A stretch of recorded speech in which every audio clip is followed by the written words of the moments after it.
Military honors were accorded to the late Philippine ambassador to Pakistan, Domingo Lucenario Jr., upon the arrival of his remains at the Villamor Air Base in Pasay City.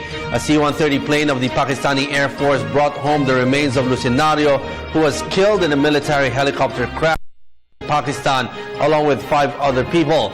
More details from this report. The remains of Philippine ambassador to Pakistan, Domingo Lucenario Jr., arrived in the country Wednesday. Lucenario died in a helicopter plane crash in Pakistan on May 8. A Pakistani military C-130 plane bearing Lucenario's remains touched down Villamor Air Base after 7 in the morning.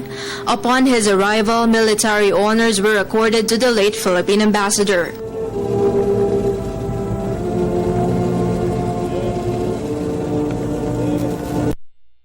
This is a solemn ceremony given during the arrival of ganitong mga dignitaries. Meron tayong designated na mga pallbearers.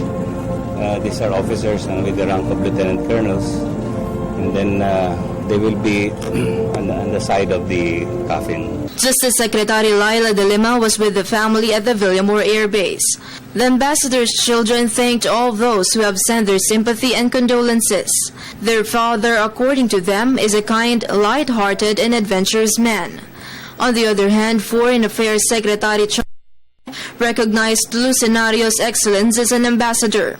Jose said Lucenario is a huge loss who was responsible for bringing the Philippine passport system to the 21st century. Well, siya yung Assistant Secretary for Consular Affairs nung dinedevelop yung e-passport system ng Philippines. So he will be largely remembered dito nga sa e-passport na gamit-gamit natin ngayon. He's a career officer, and he's been with the department for 35 years.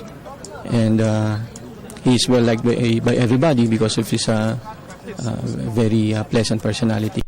Be missed by all, and we are all very saddened by this event. Lucenario may also receive due recognition because he died in the middle of work.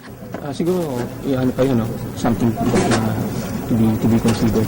A memorial service is expected to be conducted at the Heritage Memorial Park and DFA office in Pasay City. Lucenario will be laid to rest at the Holy Cross Cemetery in Novaliches Sunday morning.